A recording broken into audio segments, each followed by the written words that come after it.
تشریف لائے تو حضور صلی اللہ علیہ وسلم کو کیا راز بتایا۔ آج کا یہ قصہ ناظرین سیرت کی کتابوں میں یوں بیان کیا جاتا ہے کہ نبی کریم صلی اللہ علیہ وسلم نے مدینہ آتے ہی مدینہ کے انصار اور مہاجرین کے درمیان مواخات بھائی چارہ قائم کیا اور یہود کے مختلف قبائل کے ساتھ معاہدے کر کے مدینے کا ایک 51 سکوں پر مبنی میثاق مدینہ لکھا، جو مدینہ کا ایک آئینی ڈھانچہ تھا جس میں تمام شہریوں کے حقوق متعین کیے گئے تھے۔ یہ دنیا کا پہلا مکمل تحریری آئین تھا۔ باقی جو بھی آئین بیان کیے جاتے ہیں ان میں صرف بادشاہوں کے حقوق بیان کیے گئے ہیں، شہریوں اور ریاست کے حقوق و فرائض کا تعین نہیں کیا گیا۔ یہود کی سیرت و فطرت جو قرآن نے سورۃ بقرہ سے شروع کر کے پورے قرآن میں جگہ جگہ بیان کی ہے، وہ غداری و بدعہدی کی شرمناک داستان ہے جو انہوں نے حضرت موسیٰ علیہ السلام کے ساتھ بھی بار بار دہرائی، جبکہ ان پر ایمان بھی رکھتے تھے اور ان کے موضوع کا کمایا کھا بھی رہے تھے، تان و تشنیع بھی کرتے جا رہے تھے، یہاں تک کہ جب انہیں بیت المقدس میں داخل ہونے کے لیے آگے بڑھنے کو کہا گیا تو انہوں نے صاف جواب دے دیا کہ جا تو اور تیرا رب خدا جا کے لڑو، ہم یہاں بیٹھے ہیں۔ جب اس جسارت پر 40 سال کی قید ملی تو من و سلوہ نازل ہوا، مگر ان کے نخرے دیکھنے والے تھے،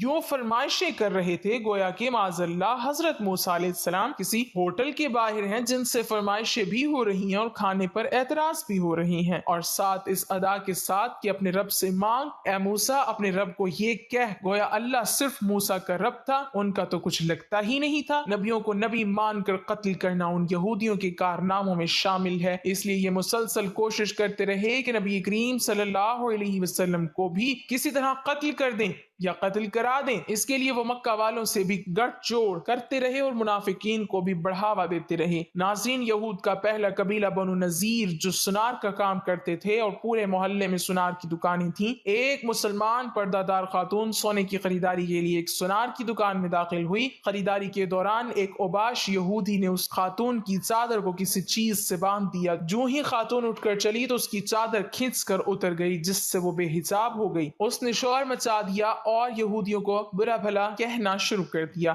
بازار سے ایک مسلمان گزر رہا تھا، اس نے عورت سے صورتحال پوچھ کر اس یہودی کو قتل کر دیا۔ یہود کا محلہ تھا، یہود نے اس مسلمان نوجوان کو قتل کر دیا۔ بات نبی کریم صلی اللہ علیہ وسلم تک پہنچی تو آپ نے یہود کو پیغام بھیجا کہ تمہارے آدمی نے تو اپنے کیے کی سزا پائی ہے، کیونکہ اس نے ایک مسلمان عورت کی عصمت پر ہاتھ ڈالا تھا، کیونکہ تم نے مسلمان کو ناحق قتل کیا ہے، اس کا خون بہا ادا کیا جائے۔ یہود نے سازش کر کے آپ کو پیغام بھیجا کہ آپ تشریف لائیے اور خون بہا لے جائیے۔ جب آپ خون بہا لینے گئے تو انہوں نے آپ کو ایک مکان کی دیوار کے ساتھ بٹھا دیا اور اپنے ایک آدمی کو چھت پر بھیجا کہ وہ آپ صلی اللہ علیہ وسلم پر وہ وزنی پتھر گرا دے جو اسی مقصد کے لیے چھت پر پہنچا دیا گیا تھا۔ اللہ نے اپنے نبی صلی اللہ علیہ وسلم کو فوراً اٹھ کر چل دینے کو کہا اور بتایا کہ آپ کو شہید کرنے کی سازش کی گئی تھی۔ واپس آ کر آپ نے یہود کو پیغام بھیجا کہ تم نے مجھے قتل کرنے کی سازش کی تھی، لہٰذا مدینے سے نکل جاؤ۔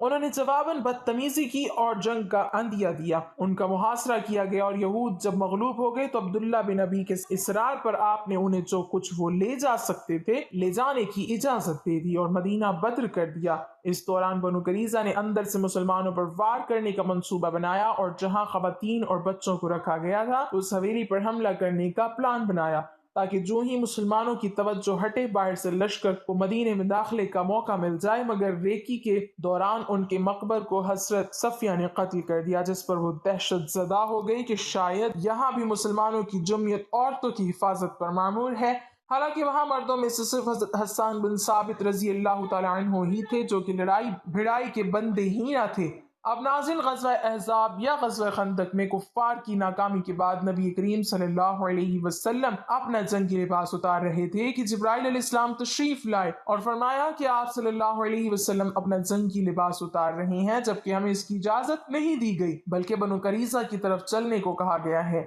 آپ صلی اللہ علیہ وسلم نے بھی صحابہ میں اعلان کر دیا کہ اسی حال میں بنو قریظہ کی طرف کوچ کرو۔ بنو قریظہ کا محاصرہ کر لیا گیا۔ 25 دن کے محاصرے کے بعد یہود نے مطالبہ کیا کہ انہیں بھی بنو نذیر کی طرح کہیں چلے جانے کی اجازت دی جائے، مگر حضور صلی اللہ علیہ وسلم نے یہ منظور نہ فرمایا اور ان سے کہا کہ تمہارے پاس 2 اختیار ہیں، تمہارا فیصلہ میں خود کروں گا یا کسی دوسرے شخص کو منتخب کر لو۔ قبیلے کے اس شعراء میں اختلاف ہو گیا۔ کچھ لوگ رسول اللہ صلی اللہ علیہ وسلم سے فیصلہ لینے کا مشورہ دے رہے تھے، جبکہ اکثریت اوس کے سردار سعد بن معاذ کو جج بنانے کی طرف مائل تھی، کیونکہ اوس رسول اللہ صلی اللہ علیہ وسلم کی آمد سے پہلے بنو قریظہ کے حلیف تھے، جن کے آپس میں قریبی تعلقات تھے۔ آپ صلی اللہ علیہ وسلم نے یہ درخواست منظور کر کے بنو قریظہ کا معاملہ سعد بن معاذ کو سونپ دیا۔ سعد بن معاذ نے فیصلہ کیا کہ ان کے قابل جنگ مردوں کو قتل کر دیا جائے، جس پر عمل درآمد کیا گیا۔ اصولاً یہ فیصلہ حضور صلی اللہ علیہ وسلم نے کیا ہی نہیں تھا، بلکہ بنو قریظہ کے اپنے منتخب کردہ ثالث کا فیصلہ تھا،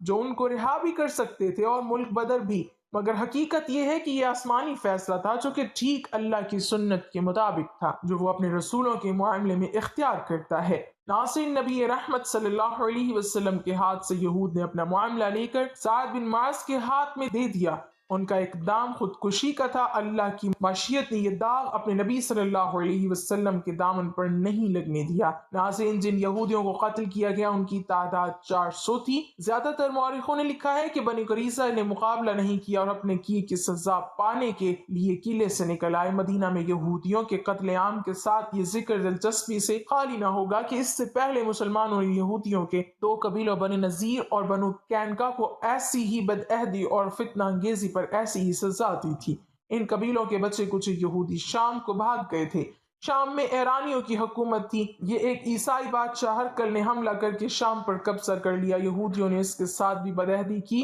ادھر مدینے میں مسلمان بنو قریظہ کو قتل کر رہے تھے، ادھر ہرقل بنو نذیر اور بنو قینقاع کا قتل عام کر رہا تھا۔ یہ یہود وہ قوم ہے کہ جن کی بد کرداری اللہ تعالیٰ اور اس کے رسولوں سے دشمنی کی بنا پر رب کائنات نے اپنے مومن مسلمان بندوں کو اس بات سے منع فرمایا ہے کہ وہ ان جیسے ہو جائیں۔ یہ وہ لوگ ہیں کہ جنہوں نے موسیٰ علیہ السلام کو تکلیف پہنچانے سے بھی دریغ نہ کیا، حالانکہ وہ ان کے بہت بڑے محسن تھے۔ اللہ فرماتے ہیں کہ اے لوگو جو ایمان لائے ہو، ان لوگوں کی طرح نہ ہو جاؤ جنہوں نے موسیٰ کو تکلیف پہنچائی تو اللہ نے اس سے پاک ثابت کر دیا جو انہوں نے کہا تھا، اور وہ اللہ کے ہاں بہت مرتبے والا تھا۔ سیدنا موسیٰ علیہ السلام بڑے حیادار اور پورے جسم کو ڈھانپ کر رہنے والے آدمی تھے۔ آپ کی شرم و حیا کی وجہ سے آپ کے جسم کا کوئی حصہ بھی سوائے سر، چہرہ، کونیوں تک، ہاتھوں اور پنڈلیوں تک، پیروں کے دیکھا نہیں جا سکتا تھا۔ مگر بنو اسرائیل میں سے ایک تولے نے آپ کو اس ضمن میں بھی تکلیف سے دوچار کیا اور کہنے لگے، لگتا ہے کہ جناب موسیٰ اپنے جسم میں کسی عیب کی وجہ سے ہی اس قدر پردے کا اہتمام کرتے ہوں گے، یا تو ان کو برس کوٹ کی بیماری ہے یا پھر کوئی اور عیب ان کے وجود میں ہے۔ حالانکہ تمام انبیاء ایسی بیماریوں اور اس طرح کے عیوب نقائص سے پاک ہوتے تھے۔ وہ اپنے دور کے اور اپنی قوم کے سب سے زیادہ صحت مند وجود والے وجیح و حسین ہوا کرتے تھے۔ چنانچہ اللہ عز و جل نے ایک واقعے کی صورت میں یہودیوں پر اپنے پیارے نبی موسیٰ کلیم اللہ علیہ السلام کی صحت مند اور حسین و جمیل وجود کو منکشف کر کے ان کی تہمت سے بری کر دیا، اور یہودی جہاں بھی پائے جائیں ان پر ذلت مسلط کر دی گئی۔ حافظ ابن کثیر کے الفاظ میں یہ ہے کہ یہودی کتنے ہی مالدار بھی ہو جائیں، ہمیشہ تمام اقوام میں ذلیل و حقیر ہی سمجھے جائیں گے۔ جن کے ہاتھ لگیں گے ان کو ذلت ملے گی۔ اللہ تعالیٰ کی مسلسل نافرمانی، انبیاء علیہ السلام کی تکذیب اور انہیں قتل و اذیت کی بے باکی اور بت پرستی کے وبال نے انہیں ذلت و خواری کے ایسے گڑھے میں دھکیل لیا ہے جس سے نکلنے کی ہر کوشش انہیں مزید رسوائی سے دوچار کر دیتی ہے۔ پوری تاریخ یہی بتاتی ہے کہ وقتاً فوقتاً دنیا کے کسی گوشے میں کوئی نہ کوئی طاقت ایسی اڑتی رہی ہے جو یہودیوں کو خوب مارتی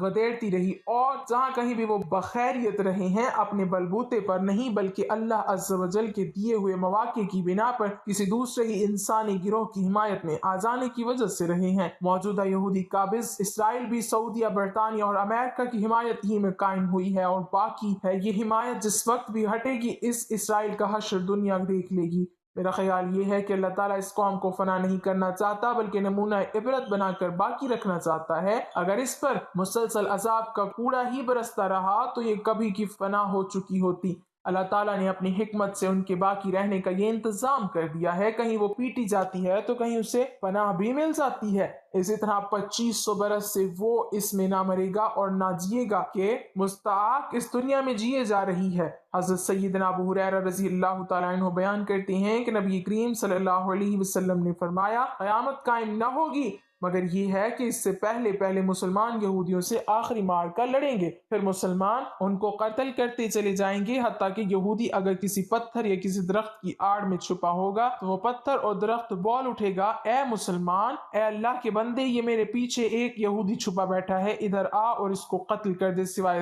شجر غرقد کے۔ وہ نہیں بولے گا، اس لیے کہ وہ یہودیوں کا درخت ہوگا۔ غرقد ایک کانٹے دار درخت ہے جو بیت المقدس کی طرف بہت ہوتا ہے۔ دعا کرتے ہیں کہ اللہ پاک پوری امت مسلمہ کو یہودیوں کی سازشوں سے محفوظ فرمائے، آمین اللہم آمین یا رب العالمین۔ ناظرین، کمنٹ باکس میں اللہ تعالیٰ کے 99 ناموں میں سے ایک نام ضرور ٹائپ